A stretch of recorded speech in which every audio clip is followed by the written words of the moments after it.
You're fun dog. Yeah. It takes, yeah, it takes the time off of work.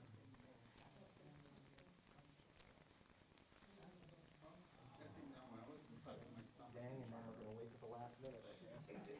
Somebody's picking her up, correct? Oh, yeah. I mean, it looks like pretty nice. It's a nice setup. I got a bunch of pictures. It's pretty incredible. Captain drove almost 100 miles. He's a really good guy, a lot of Yeah, help. Was he? What? Yeah.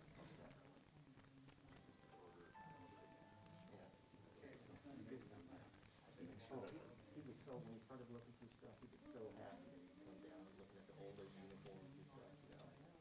Pretty happy. If I had more time out here, I'd go to this place. Same person. Right.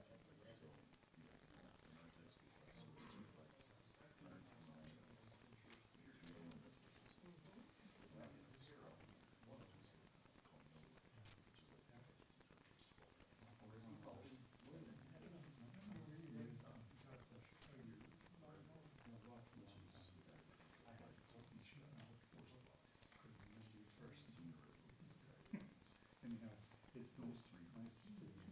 You're a good fellow. So, my gosh. I guess he had about 2 years ago. Blizzard or something, Nice, Pat, nice to see you. It's so hard to get an angle like that glare on.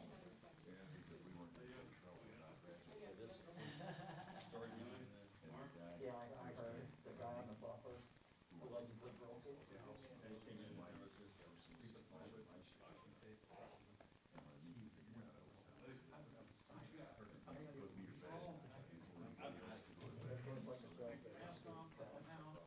Because he was empty. That'll work. That's funny.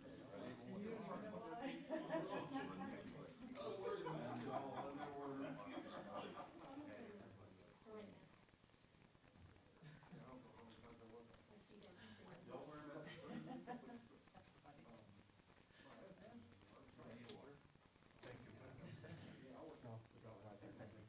Where are you? How you doing? I'm working on that. Nice to meet you. I'm Ron Larson. Just a quick guy. Stress is off. Will you work with him? I'm so sorry. You can tell he blew Ralph right off the bat. All the guys in the back, Yeah, all work. yeah, that's awesome. We called him chief or sir or. Asshole. No. No, not that. You avoided If you calling did him. that, you'd be like, That's nice to hear. You guys are He cool was to a guy, be he here. was a big guy. I think pretty much came from all over the US. Yeah, I really, it's very honorable to be here. It's amazing. We're still fighting. It's incredible. We came, about this close. At this juncture? Going into business together. Back in about 92 or 93. We're gonna have 10 wire house stars. There's a picture that you see come up in the slideshow. You'll see a picture come up in here in the military stuff, where he came out to the new police station, or police control point police station. And when he came out to the building, Yes, I didn't wait till the last second. we had put a big banner, or else ribs. You know, and had the prices, the menu and stuff. He did that with both. Yeah. I see. All right. That's cool. He was. That's cool. Well, in his backyard, there's a huge barbecue grill that I built. Oh, the Yeah. big brick one? The brick one, yeah. They put a whole rack on it. Yes, he, Yep. yeah, we had more fun. Yeah, Amazing. yeah. Yeah, he loved barbecue. Oh, yeah. He was for his barbecue sauce on it. It might have. It was good. It was It was recipe good. for that and his chicken balls. Yep, Those yep. are pretty good. I was trying really hard to talk to him more.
someone else.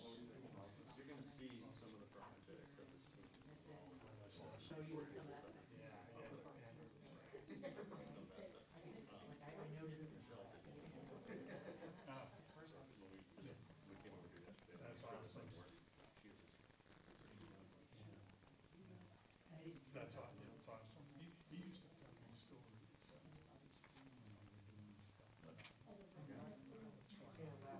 With some sharpshooter and he's got something out there and it's got a right visual on it and so forth. And nothing showing up on the radar. He used to tell me. It was awesome. Yeah. Yeah, and that's all it is.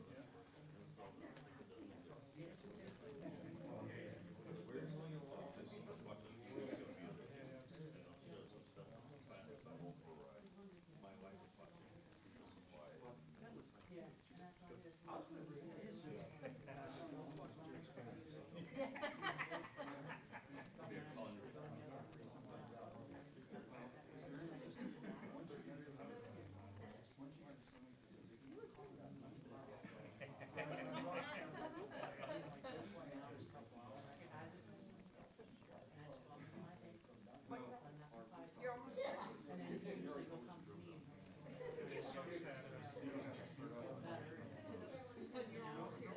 I've learned how to deal with very, very Good. small kids. Okay, so you're almost here.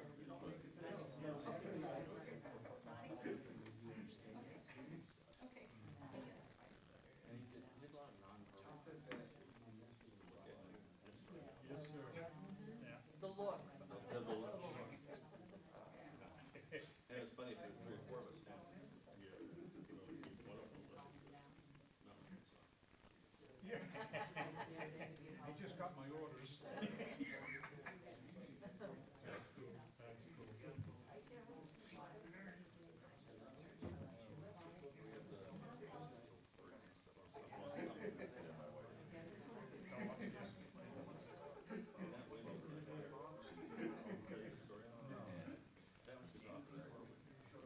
You know everything. This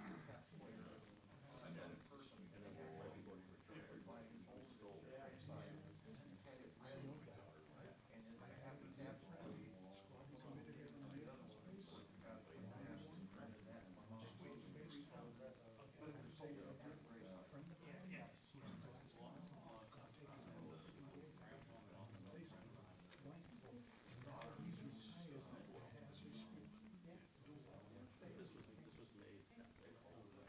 And he, it was his right to join the I've seen it. It was right against the hall before you went in. Oh, the live stream.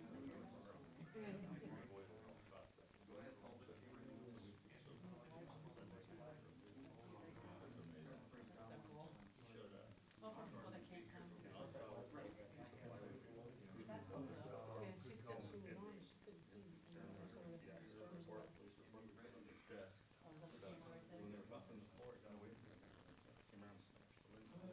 See what traffic down here, traffic down here. Wow. Okay, you know. I get it now. She was vanished.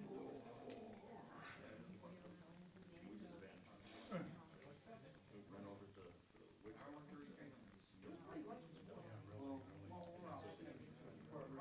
They brought this out. And you'll see the picture, I can't believe anybody. Oh, that's awesome. Oh, great. Restroom. Oh, yeah.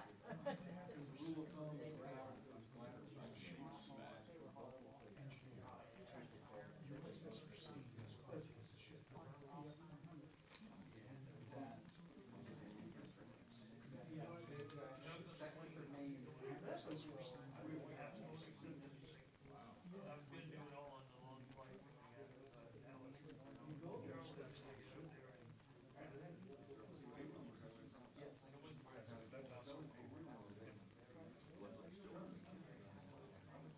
Yep. Okay, nice, thank you.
Can you see me now? Joe was looking at the live stream. Yeah, he was looking at it. Towards the front or was towards the? It comes from the back and it's filmed this way, but it's like a 10-second delay. It's about a 10-second delay. So walk really slow in 10 seconds. Yeah, Joe was actually just looking at it. We do the slow run. He's gonna slip into a smooth like that. Yeah, he sees that probably in there. Yeah, you're just now coming into the front. Somebody was looking at the, they're looking at the live Yeah, they stream. should be able to see it now. I told him you were looking at it. Yeah, you can see him in there now. Live stream set up, flash up.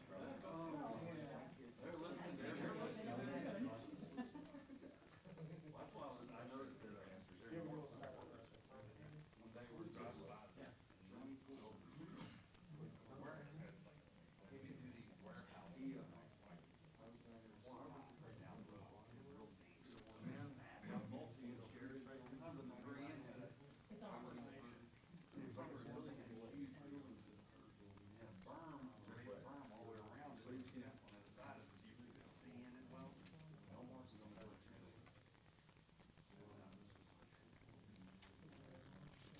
Pull up the live stream and show him what it's on. I don't know if you're watching this one or you're watching this one.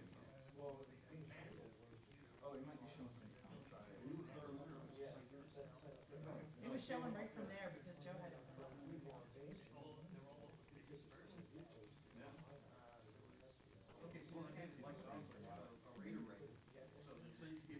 this one loses some data, the others have giant mesh. So you can see. Money they have. The back of the chairs, not the front, they're not marked. That's why Joe has. There's no address on it. Thank you.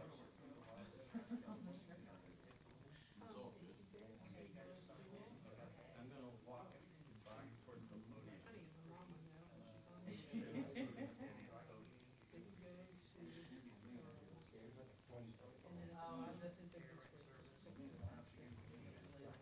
Oh, yeah, I guess it does. Wow. See, really handsome guy with a mustache. No, you're not over there yet on the feed. Yeah, it's like a 20-second delay now. It's not bad. There's like a 20-second delay. Because Still there's gonna so be many. Oh, it's on a delay too. for editing and You see censorship. me on, I'm standing next to Joe right now, but not where we're standing next to each other. And now I'm walking, now I'm walking towards the podium. You can actually have the podium standing still.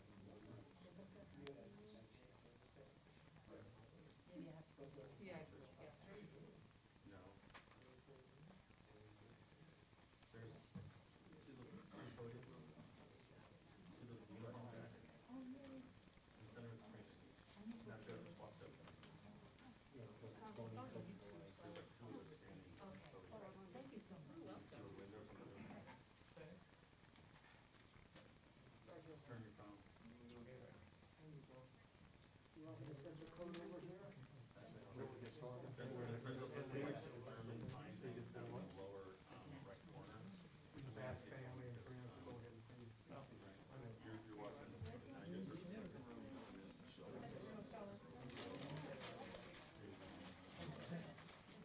We'll put it in an office setting. Thank you. Yeah, no problem. There might be bites out of a couple of them.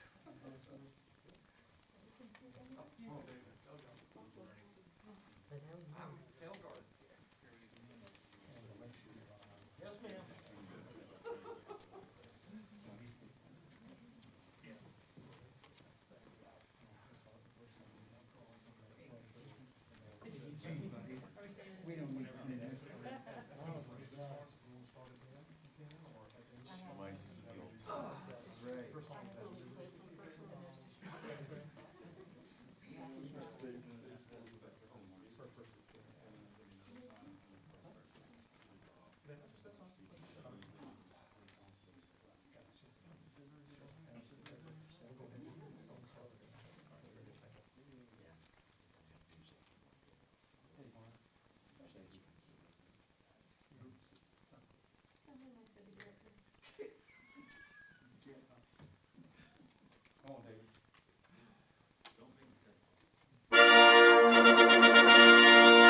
Philadelphia, July 4th, 1776.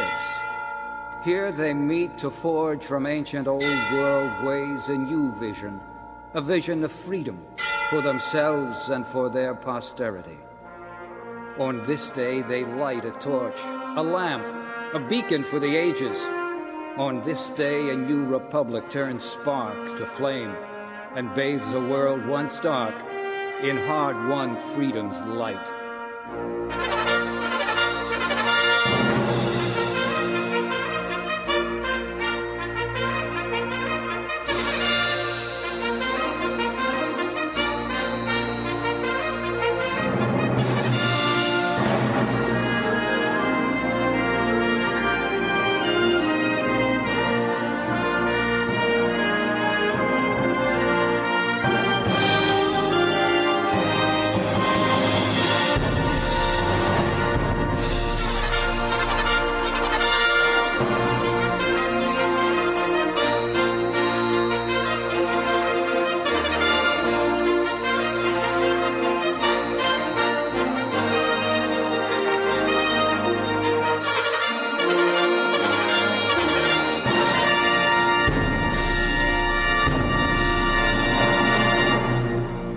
Still burns, the torch still held high by words that speak of liberty.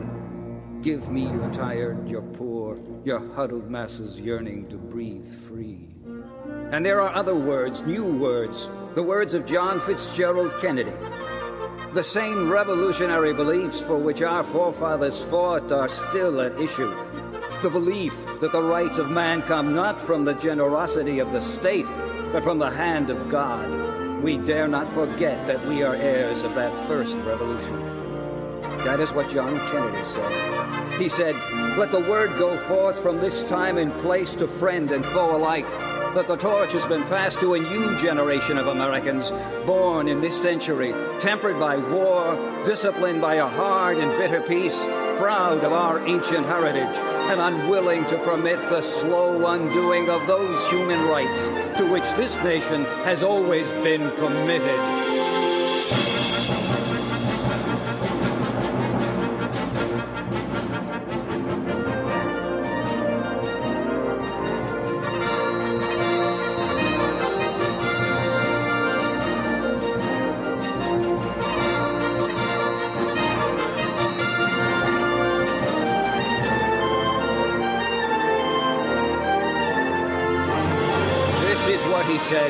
This is what John Kennedy said. "We shall pay any price, bear any burden, meet any hardship, support any friend, oppose any foe, to assure the survival and success of liberty.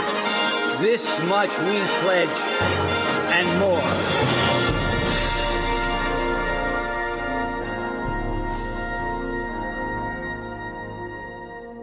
The light of freedom still shines.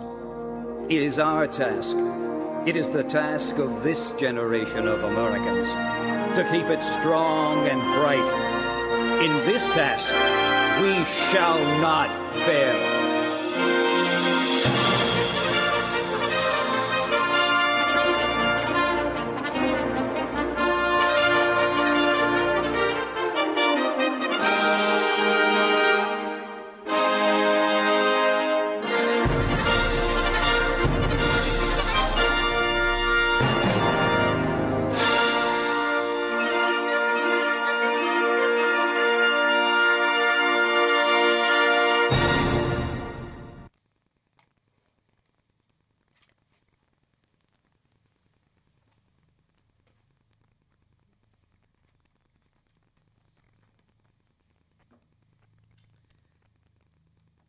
Michelle. Family, friends, and colleagues of Ralph Dominic Panzrino, I'm honored to be here with you today. I'm blessed to have had a 25-year relationship with Ralph. Starting at Shamrock's Restaurant Bar and Grill, seated in the northwest corner of the dining room at the round table, where a small group regularly gathered with the then leader of the mostly Republican politicos and business leaders in the Myrtle Beach area, with our fearless leader at the time, State Representative Mark Kelly, who is with us here today. Ralph would say very little when I first joined that group, and I learned very quickly that while he was not saying much, he was always listening, always processing. And whenever Ralph contributed to a roundtable discussion, I recognized early on that I should listen. Ralph was a man of great insight and great intellect, who only spoke when there was a significant point to be raised or he felt like he should be in charge. One night, the idea of my running for a state Senate seat was briefly raised at the round table, and Ralph later pulled me aside and encouraged me and committed to be my full-time, unpaid campaign manager if I would run. We ran, we lost, we became close friends and confidants in the process. Ralph would continue to advise me politically when Mark retired from the House and I ran for his seat.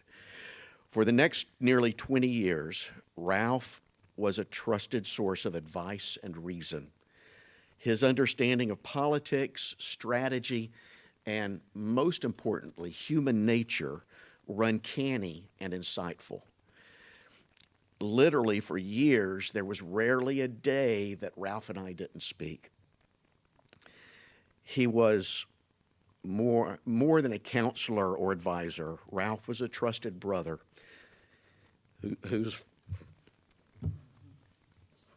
Now, I told myself I wouldn't do that.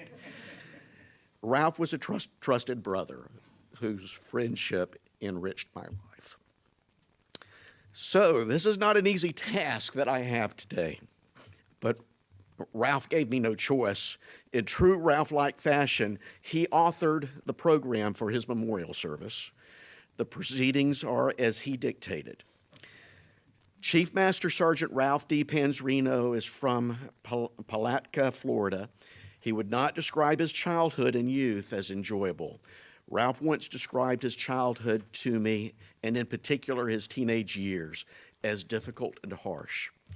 Such were the conditions that led to young Ralph Panzrino's association with an unsavory collection of teenage contemporaries. That collection of friends one night in February of 1959 were together arrested after having borrowed a neighbor's car without permission. Ralph recounted to me the story of the day that followed, that fated nighttime joyride, as the day that changed the course of his life. That was the day that 17-year-old Ralph Panzrino was marched from lockup to the courtroom, where an insightful judge offered Ralph a choice: jail or military service. As we know, Ralph chose to join the United States Air Force. Many times, Ralph recounted to me how grateful he was for that county judge. For Ralph, the Air Force became his home, his university, and his family.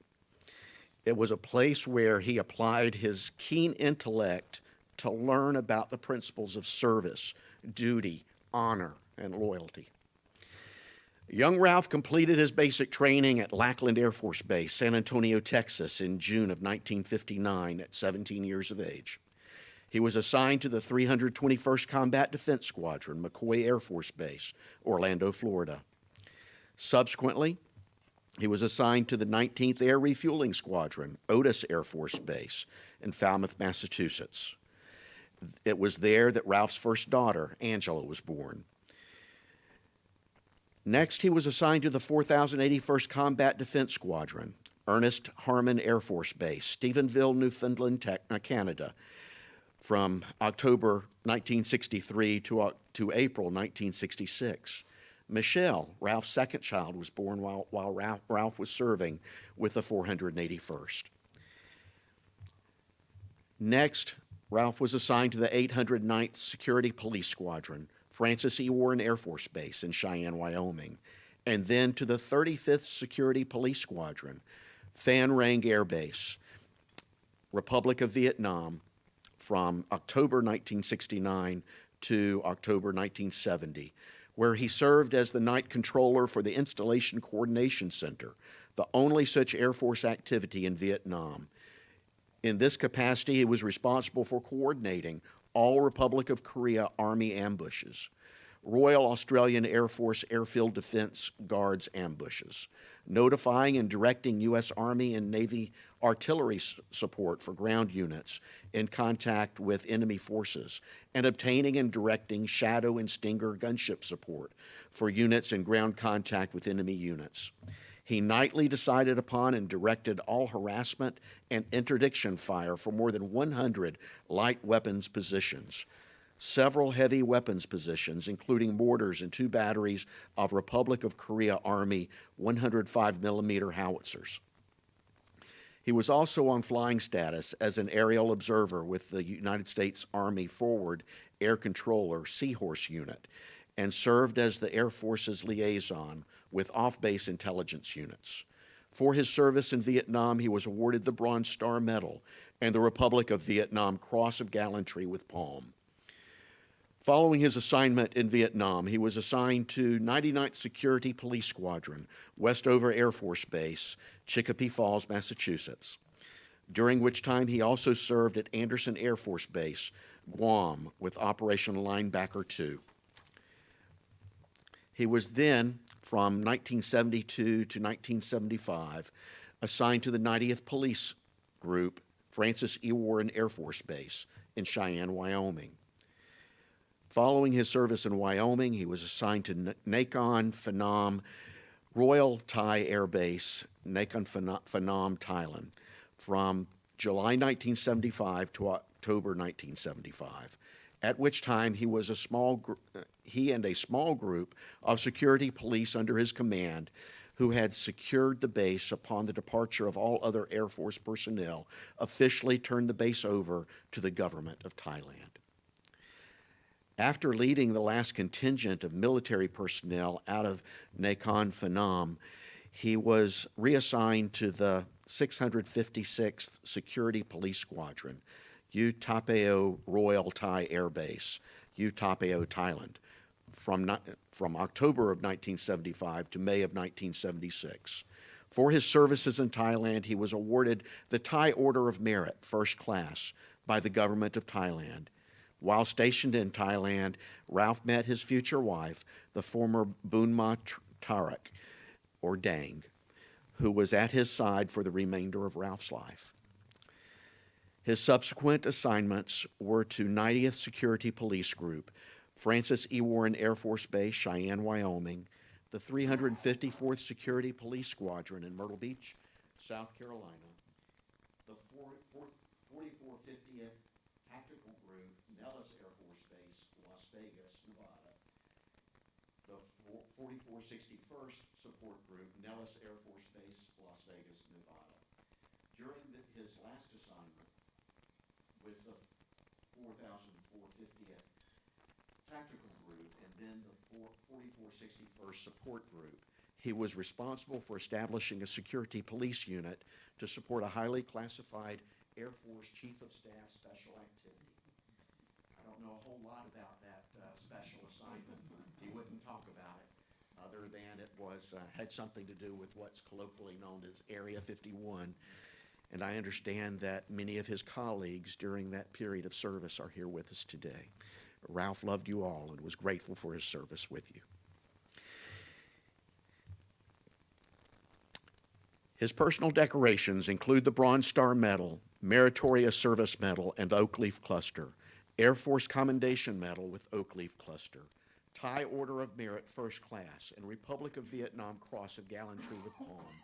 He was promoted to the grade of Chief Master Sergeant, the highest enlisted grade authorized by Congress, on the 1st of December, 1982. Chief Master Sergeant Ralph Dominic Panzrino was an American patriot. Ralph summed up his life by a quote attributed to Benjamin Franklin, which is printed in your program.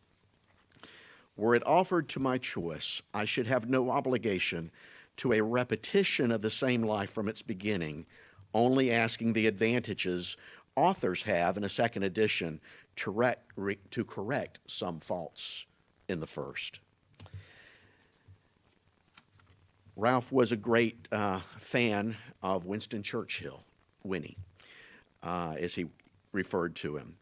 And printed on the back of your program is a quote that sums up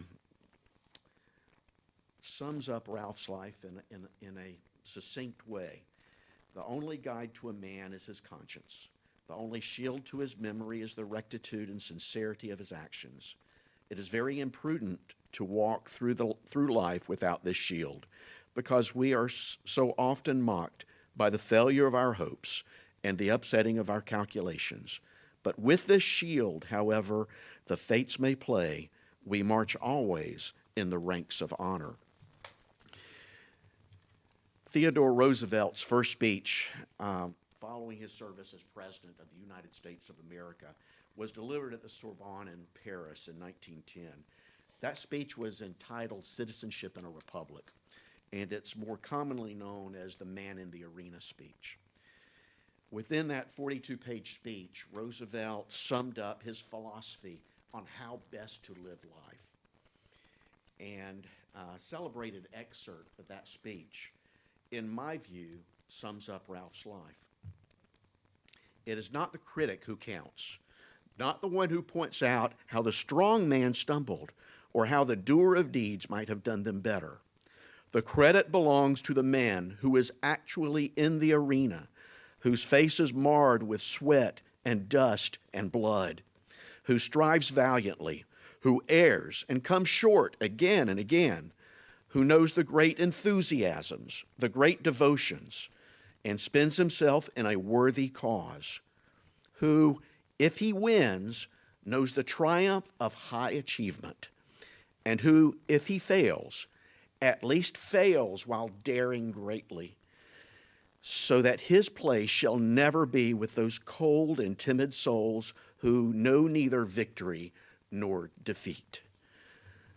All of us who knew Ralph knew that he never shrank from daring greatly.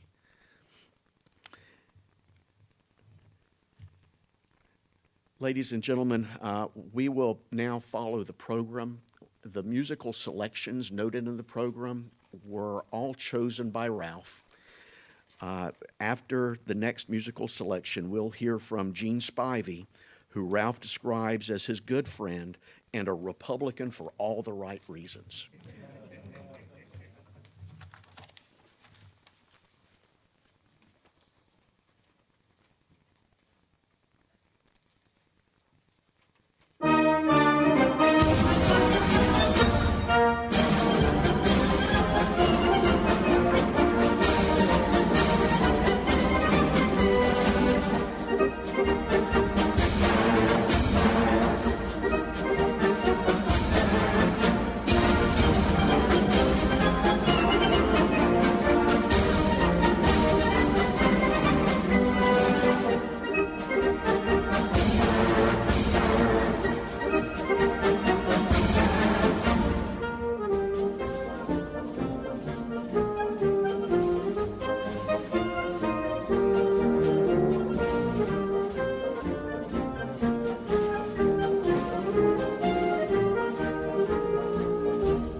My name is Gene Spivey, and I understand Michelle said I can have about 20, 25 minutes.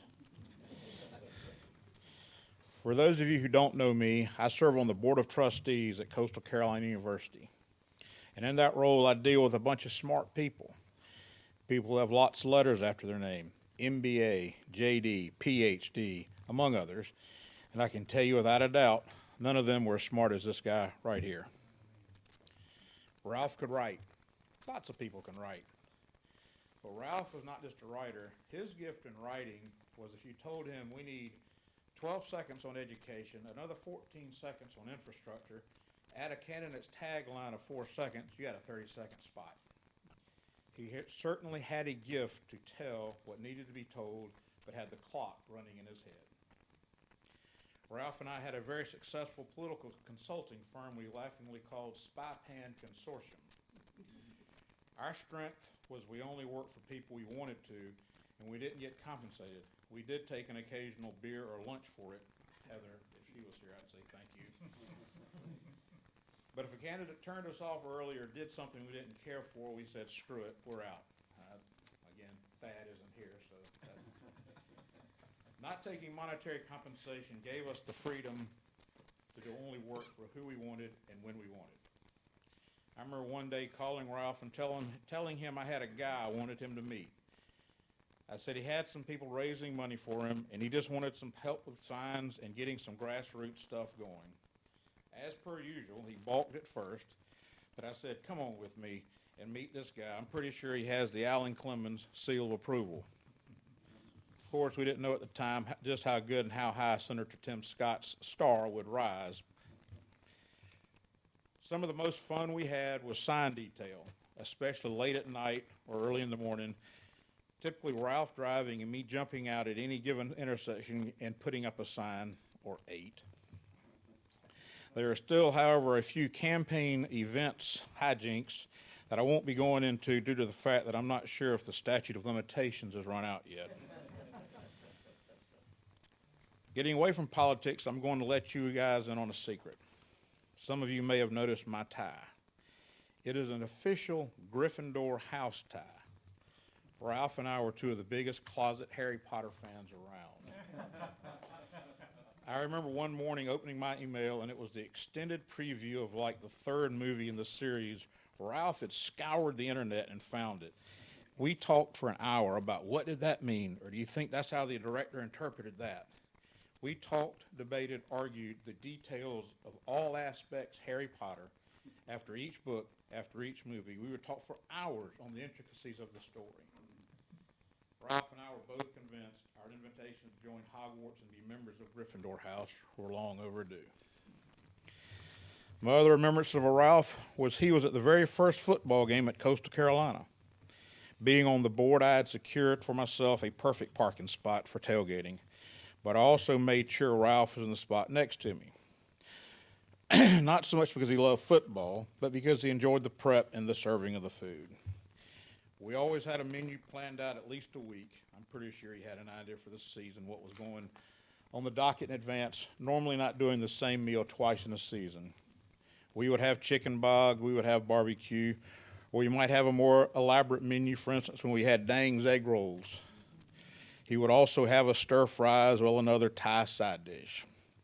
We could go simple with hot dogs and burgers, or we could grill steak with lobster bites when he felt like really pushing himself. But always good, and we always had fun. Unfortunately, Ralph decided about 2 years ago to forego the season. Unfortunately, the Spy Pan Consortium tailgate party was another casualty of COVID. Ralph was my good friend, and despite him never telling me any good secrets about his time in Nevada, I will miss him terribly. Love you, my friend.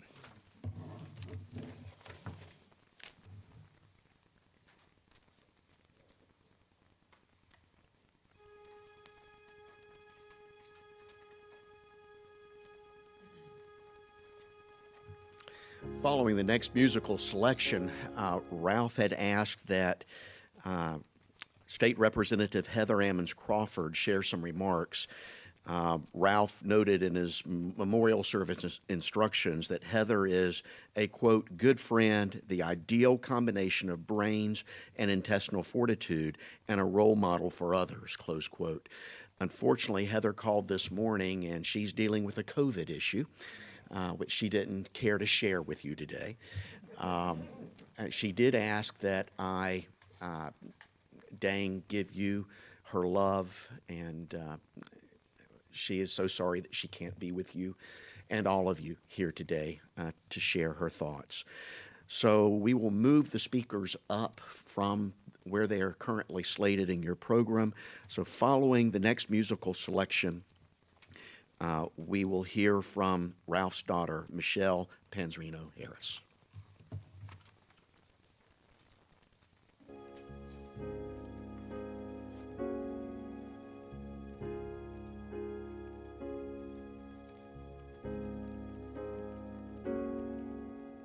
People of this nation are proud and we stand tall. We have chosen liberty and justice for all. And though we strive for peace, there are times we've gone to war. But we believe our freedom is worth fighting for. This is America, the USA. We're the land of the free, the home of the brave, where freedom rings loud and clear every day. This is America, the USA. Old glory is the banner we pledge allegiance to. Stars and stripes forever, those red, white, and blues.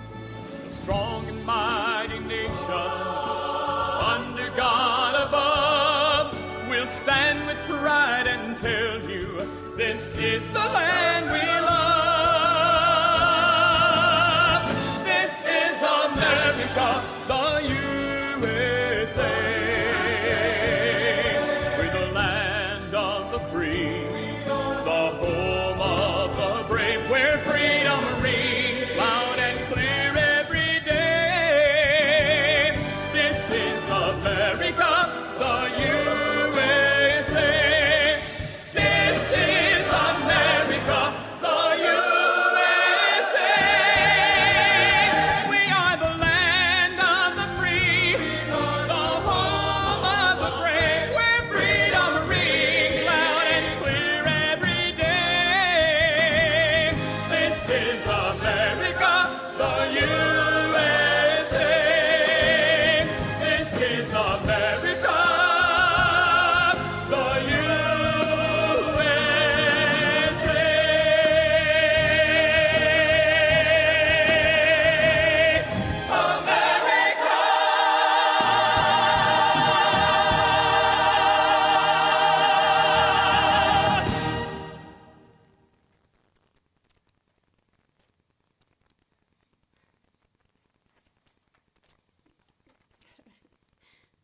I didn't think I'd start crying right before I got up here, but just hang in there with me, guys. Okay, the first thing I remember about my dad is I thought he was pretty cool because he liked bologna sandwiches just like Santa did. I thought that was kind of a cool guy. The next thing that I remember about my dad is I was pretty tickled that he said he'd go to a father-daughter dance with me, and he let me stand on his toes because I didn't know how to dance really well. And I just remember looking up at him, and all I could see was his nose and his ears, but I do remember he had a really nice grin on his face. He was pretty proud. My mom made us a chicken dinner for that. My sister's memories of my dad were picking him up at the airport from the Denver airport, and he had the fanciest dolls for us. They weren't the dolls that you play with, but they were the kind that you displayed, and she really liked those. My sister also remembers, and I'm sure everybody in the first 2 rows remembers, doing this also, but polishing his boots every day, and he always had a Pall Mall cigarette hanging out of his mouth, and he polished those boots to a glass shine, but we remember him polishing those boots. I also remember food. As a kid, there was nothing that brought dread to my mind more than when I smelled his cooking. I didn't like his food as a kid, I'll be honest, but as I grew as an adult, every single time I came out to visit him, I requested food every single time that he cooked. I love my father's food as an adult. My sister tells me that he passed his chili recipe on to her, and she will pass this recipe on to her children, which include Lauren and Becky and Ryan, which happen to be his grandchildren, and to her grandchildren, which happen to be his great-grandchildren, which are Braden, Connor, Asher, Andre, Cameron, and Emery, which is his newest great-grandchild. As my sister said, my dad was larger than life, a badass soldier to us. You could tell by the special salute that we would always get when we drove onto the base. It was special. He told us once that he was working on a project that he couldn't really talk about, but it would change history and make us proud of him. I don't think he realized at the time that my sister and I didn't need any special project to make us proud of him, even though it turned out to be an extremely impressive stealth project. Lastly, I have to thank just a ton of people here. I need to thank the kitchens and Aunt for taking care of Dane, Ellen and Jean and Glenn for speaking today. It means a lot that you do. All the guys who worked for him, there's no way in the world I can thank you guys enough, and I could not have done any of this today without any of you guys. I really appreciate all of you. And over the past year, I really appreciate all your support. Sheila, Mark's wife, if it wasn't for you today, I wouldn't be standing up here and doing this. I appreciate you, Sheila. Jane and Becky, you guys, I really appreciate you. You've been very supportive to me. Thank you. My sister, she understands everything. I love her very much. Rest easy, Pop.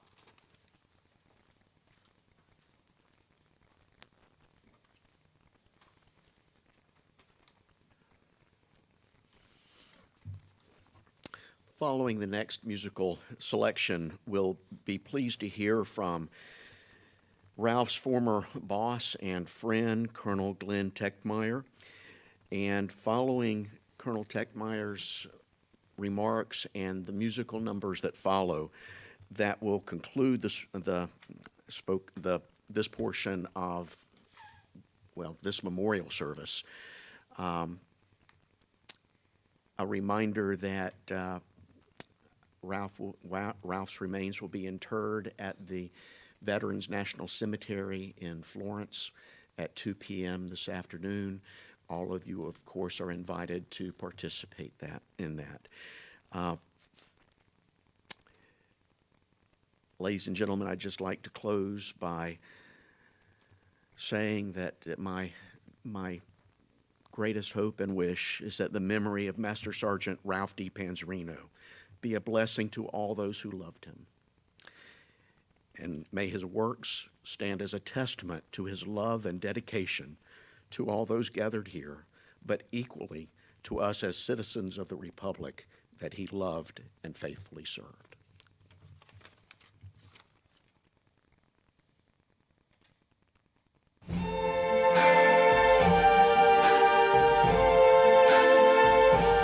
I see trees of green, red roses too. I see them bloom for me and you. And I think to myself, what a wonderful world.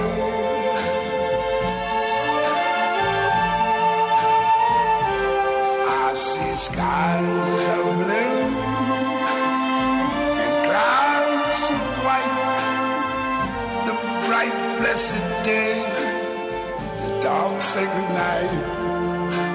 And I think to myself, what a wonderful world.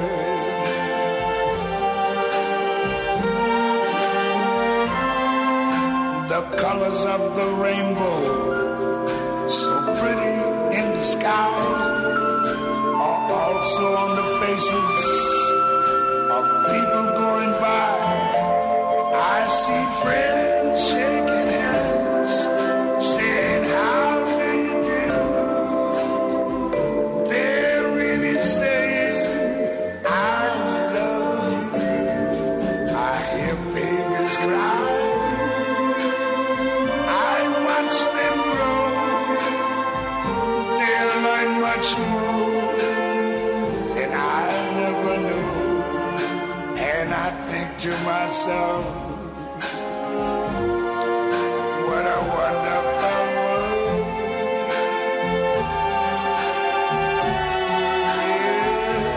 Yes, I think to myself, what a wonderful world.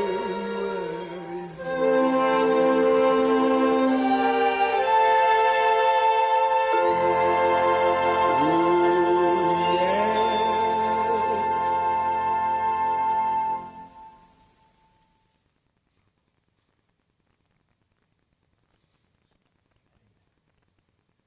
See if I can still button this code after COVID.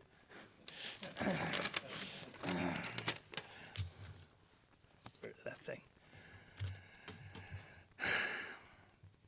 I was doing okay until you started.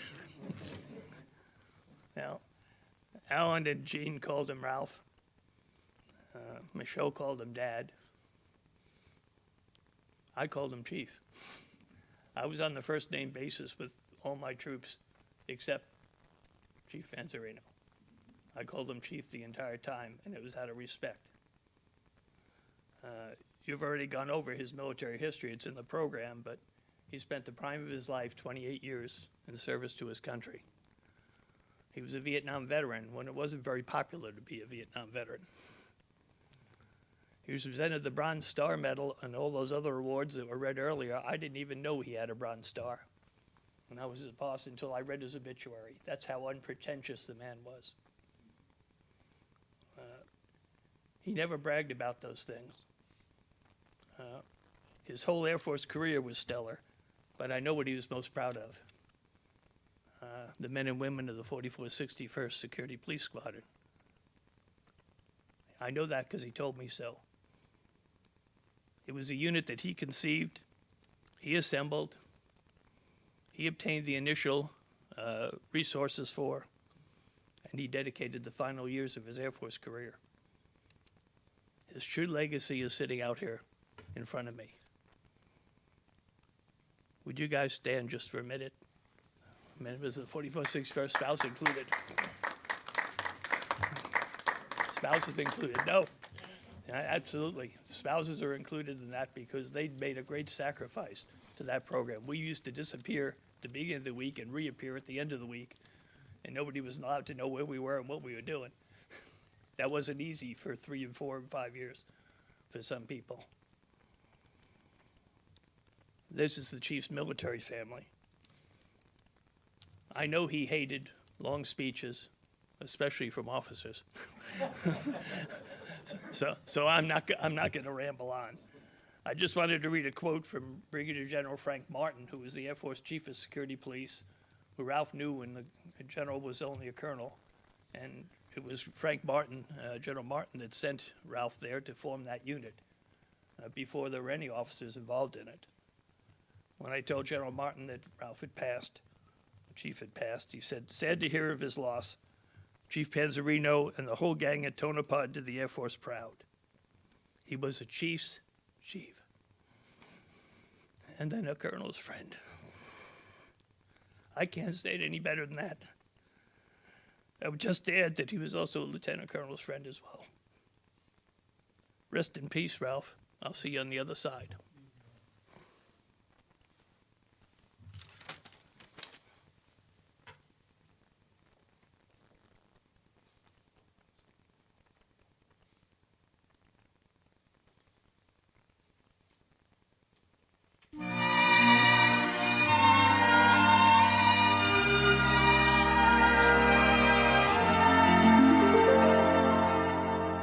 Fairy tales can come true. It can happen to you if you're young at heart.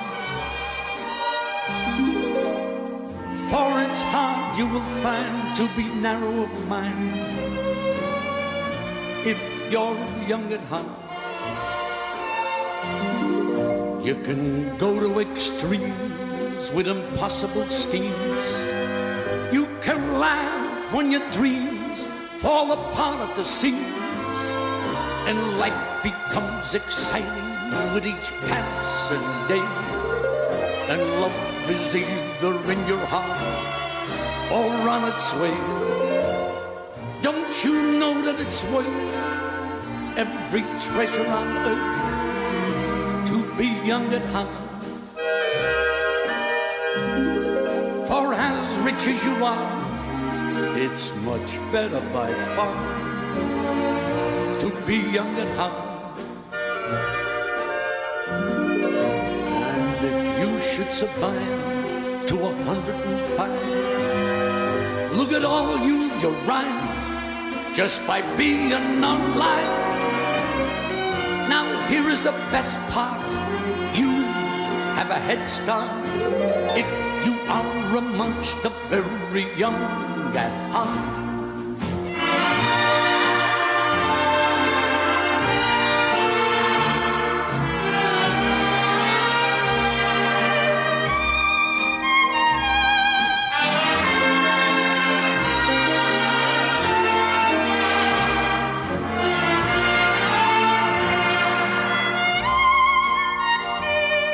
And if you should survive to 105, look at all you'll derive just by being alive. Now here is the best part: you have a head start if you are amongst the very young at heart.